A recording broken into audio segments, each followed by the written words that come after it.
Hey there, it's your boy Foxy, back for more relationship stories. Update.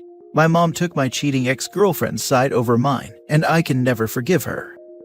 Original post. I was raised by single mom. My dad died 2 years after I was born. I focused on my career for the most part of my life and my mom supported me doing that. But when I was 20, I met my ex-girlfriend and we got together. We were colleagues first, but she told me she'd work in a different sector soon, and in her new workplace she met a new guy who she fell in love with while being in a relationship with me. I only found out because she admitted to sleeping with him to me after she went out for girls' night with her friends. I immediately broke up with her and threw her out. A few hours of me trying to process what happened, my mom called me and yelled at me that she hasn't raised me like this. I was confused and asked what she meant, and she said that my ex-girlfriend accused me of cheating on her and that she found proof of that on my phone. I couldn't believe what I just heard.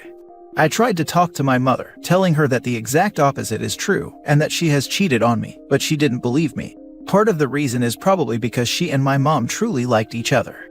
I never had a problem with that. Up to that point, I liked how they got along with each other. My mother called me a liar, and she said she'd disinherit me from her will, as she's not having a cheater as a son. She said she never want to see me again. Then later my grandparents called me to tell me how disappointed they are of me, and that I deserve every bad thing that is to come. You know what the worst thing was? I found out that my cheating ex-girlfriend continued to meet with my mom after everything she did. All of this was so painful for me. The only person that sided with me was my best friend who was furious with her. I talked to him and he hugged me and I cried in his arms. I know many people would think that's unusual for two guys, but his support really helped me getting through this. 1 year later, when I already was over it, my doorbell rang, and when I opened I saw my mom teary-eyed, and I began to feel my emotions are coming up, and I slammed the door and started crying, asking her what the heck she wants here. She said she wanted to talk to me and that she was so sorry. After she begged for 15 minutes straight, I gave in and opened the door. She said my ex admitted that she cheated when she was drunk. She apologized profusely and said that she knows that she failed as a mother for not believing her own child. I told her that I accept her apology, but I don't want to see her now and that I probably can never forgive her, even though she begged me to forgive her. Over the last few months, she started calling me daily just to hear my voice, as she said. She said she missed me, then apologized again and asked if I could just come over. Her voice always sounded kinda painful, and she always says how much she loves me, and that even she could understand that I hate her, and that she cannot live with this thought in her head.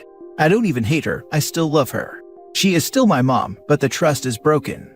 I can never trust her again, because what if I got into a relationship again? Who says that she wouldn't just believe their word over mine again? I appreciate her efforts, but I just cannot forgive her or even see her now. And I hope she understands that I need time. Now for the top advice before reading the update. Make her tell your grandparents the truth. The fact that she ruined your reputation and your family is disgusting. I know what having a mother like that is like, and believe me, no contact is better than the potential risk of stress and chaos that they can bring to your life again. And they always will. That's the first thing that I would ensure, and secondly, that she can't ever meet or ask about relationships, seeing as how she'd betray me. And thirdly, I'd tell her that I will reach out when I want to, and to stop harassing. Just to piggyback on that, ask your mother to publicly apologize. Put a Facebook post and stand in the town square with a sandwich board. Then never talk to her again. I cannot imagine how incredibly awful this must have been for you. Your mother made this all about her and not about you. She selfishly dumped you and then selfishly calls you repeatedly because it's what she needs. There is nothing my daughter could do to make her turn my back on her. I would either be no contact or very low contact and have her tell the truth to everyone. Make her get heartfelt apologies from the ex, grandparents, and any former friends. You tell her how she can gain your trust back, if ever. Also, tell her what your boundaries are if you keep her in your life. This, especially with the grandparents. Not that it really will matter due to the past, but just to clear his name. Freaking disgusting they chose his ex over him. Your mother is the worst. She even told your grandparents your ex's side of the story and continued to keep seeing her. It took her a year and a drunken confession from your ex for her to see you again. Has she even told your grandparents about it yet? Or is she still too prideful for not wanting to make herself look any worse than before? It does sound like her guilt is viciously eating her up inside, so at least there is some karma. Now for the update. After reading too many comments yesterday, I decided to meet with my mom today to clarify everything. I texted her to come over and she didn't hesitate. She literally appeared at my door within 15 minutes. Many of you pointed out good points I should ask her. Even though she called several times, we rarely really talked. So when she came over, I sat her down in the living room. There I asked about my grandparents, her will, and if she is still in contact with my ex. She explained that she had told my grandparents, and she expected them to call me, but it seems like they were too stubborn. She also said I'm in her will again. She then started talking crap about my ex. She said that when she found out, she punched her so hard that my ex might have lost a few teeth. I very much doubt the accuracy of this story, but I wanted to share it anyway, because for me it was a funny thing to think about. She said she told her to get lost, and threw her out of the house. She then again started apologizing profusely, and telling me that she knows how bad she messed up, and that I probably can never trust her, but she wants to do everything in her power to make this right. She explained that the man before my father had cheated on her, so infidelity was a sensitive topic for her. And then she said that she regrets not believing me, nor even remotely hearing my side of the story. I sat there quiet while she explained all this. I then asked her, how would I know that I could trust her now? What would happen if I got into a similar situation? And if she would just throw me away again? She said I have her word, and I replied that her word is basically meaningless as I don't trust her in the first place. She didn't reply to that answer properly, and again begged me to forgive. I told her that I cannot forgive her for now, and maybe I will never be able to forgive her, but I also see her efforts. And if she wants me in her life again, then she has to show me that I can count on her. She started tearing up. I could tell she tried to hold in her tears the entire time. But then she broke down crying, and with a whimpering voice she asked if she at least could give me a hug. I accepted that, and she said she's gonna make this right no matter what it takes, and then she left. Now while I am kinda touched at how she shows how much she regrets doing what she did, I am really concerned about my own reaction. When she broke down and I saw my own mother there on the floor crying, I didn't feel anything. I wasn't sad, I wasn't angry, I wasn't happy, and I certainly didn't show any sort of empathy for her. I just couldn't. During the year of having no contact with her, I refused to go to therapy. Maybe it's not too late to do that now. In the end, I want to thank all of you for your nice comments and support. I tried to read every single one of your comments, and the post kinda exploded way more than I expected. Have a nice day. It's normal to not feel anything after her apologies. You've been betrayed by her. She picked someone else's side over yours, and never even tried to hear your side of the story. I'm sure that if your ex hadn't been drunk and didn't spill the truth, she would still have been on her side. I think, and it's just my opinion, that her betrayal shocked you so much and you were so used by now to live without her, that something broke inside of you, and that's why you felt nothing.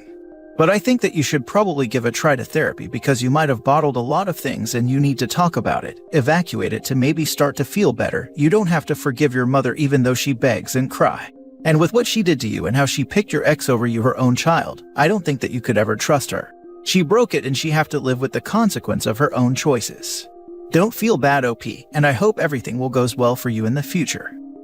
My ex-wife, together for nearly 10 years and married for 3, left me for a woman she had an emotional affair with for 9 months. And for a long time I felt nothing.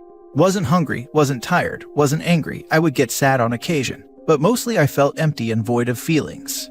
It's normal what you're feeling, and I believe you may be suffering from depression from your trauma. Therapy can help a lot for that, or just talking about it more to whomever.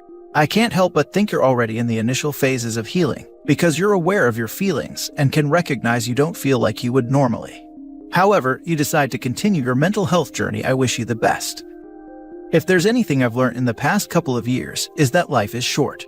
I completely understand that she messed up and that she doesn't deserve forgiveness. But at the same time, she is your mother. If something happened to her, I can 100% guarantee you'll hate yourself for never making amends. I know she doesn't deserve forgiveness, but it wouldn't kill to simply begin a relationship with her again. Talk from time to time, etc. Over time it could grow back. Heck, maybe even better than before. As for therapy, it's never too late for therapy. My 58-year-old dad has some skeletons in his closet from when he was a child, and he could very well go to therapy now and get rid of some of those. You're right. Life is too short to worry about the toxicity of traitors. OP should most likely cut her off for good. Last story. I just destroyed a marriage. Today, I just destroyed a marriage out of spite. I met Mike while I was on a work trip in his city. I work for a company that does events and marketing in different cities in Europe, and it's part of my job to travel to these cities and be present at events. I met Mike in April. He and I matched on Tinder, had a nice little chat, and agreed to meet up for dinner that same evening. We immediately hit it off. I was in his city for a week, and we met up every night that week. We'd meet up once we're both free in the evenings. We hooked up after our second date, and there was really good chemistry. Since I live in a neighboring country just 5 hours away from his, we kept in touch. Our communication through text was seamless. It's like we never ran out of things to talk about. Every now and then we do video calls. He keeps me constantly updated with his life and would send me photos and videos of what he's doing at work, during his football games, when going out with friends, etc. I even asked my manager if she can assign all events in his city to me, and she approved. Didn't question me as long as I did my job well. So for 6 months, we were able to maintain a long-distance relationship, with me traveling to his city for work once or twice a month. We'd go on dates, and I usually just let him sleep over at my hotel, since his apartment is 30 minutes away from the city center. He visited me a few times in my city on weekends since it was accessible by train. Now let me preface this next part by saying that Mike is not big into social media. We followed each other on Instagram, but there are no posts on his feed. I don't use Facebook a lot, so I don't see the point of adding him there. Mike is a pretty private person. I know a lot about his hobbies, what he does for fun, and some background on his family, but I didn't know a lot about his past relationships.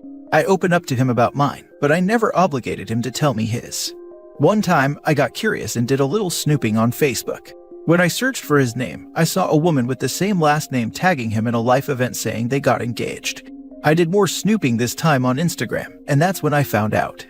Mike is married. I found the woman's Instagram account, and it was filled with photos of them. He was never tagged in any of the photos, so it didn't show on his profile. The last photo she posted of them was 2 months before I met Mike on Tinder. I confronted him. He denied it at first, until I showed him screenshots of what I discovered, and that's when he told me everything. That he is married but having problems for months now. That he still lives in their apartment, but he sleeps on the couch or at his parents' place. That he's been trying to fix things with her for a few weeks now, while in a relationship with me. I got angry. I told him that he should have ended it with me the minute he decided he was gonna fix their marriage. I called him a coward and a liar. He apologized. I told him that I will tell his wife everything. He begged me not to. He begged me for an hour on the phone, and I just listened to him making pathetic excuses. He said that if I tell his wife, she would get hurt, and then it would not be possible to fix their marriage anymore. I told him that I didn't care and that he doesn't deserve my sympathy. So, I told her via Instagram. I sent her screenshots of him denying that he's married. I sent her screenshots of sweet messages, heart emojis, and dirty photos that he sent me. I sent her screenshots of him saying he loves me and how much he misses me. She saw all the messages, left me on read, and then deactivated her account. He then called me saying that she is crying and angry, and threatening to leave him. I told him he deserved it. I didn't mean to hurt her really, but it was the only way for me to hurt him. I wanted him to be in so much pain, and I felt bad that she had to be hurt in the process. Because I could call him every ugly name in the book, but nothing would hurt him as much as her leaving him. I just destroyed their marriage, and I don't regret it. Edit to add, he didn't want to break it off with me. He said that he wanted to keep in touch. What for, I don't know. I didn't ask. But I told him I was having none of it and that it was pointless. Shaking my head. Edit, since I saw comments saying I should have looked him up more. Here's why I didn't doubt him or bother digging for more information about him. He was pretty consistent. We text every day and call or video call a few times a week. He always sends me updates on what he's up to during the day. He'd send gifts, flowers, chocolates, the usual. Every once in a while. Whenever I'm in his city for work, he'd always stay the night with me, and each of my trips would normally last for 4 to 5 days. Which I think is pretty hard to pull off if you're married, because how will you explain to your wife not going home for a few nights in a row? We also don't just stay in my hotel room, we go out on dates. I don't think married people are okay with being seen out on a date in his city with someone else. So there. They don't have any children. Mike said he didn't want kids, I also don't want kids. I think this is important to talk about even in the early stages of dating in case things get serious. We're all in our early 30s in case y'all are wondering. To those saying that the only reason I was angry was because he was trying to fix things with her. Here are my thoughts. When I first found out, I saw a few possibilities. Either he was cheating on his wife from the start, or they did have a problematic marriage and were broken up, but not divorced yet. The wife is not from Europe, so if they get a divorce, she wouldn't be able to keep her residency. So if it honestly was the latter, then yes, maybe things could still work out between us.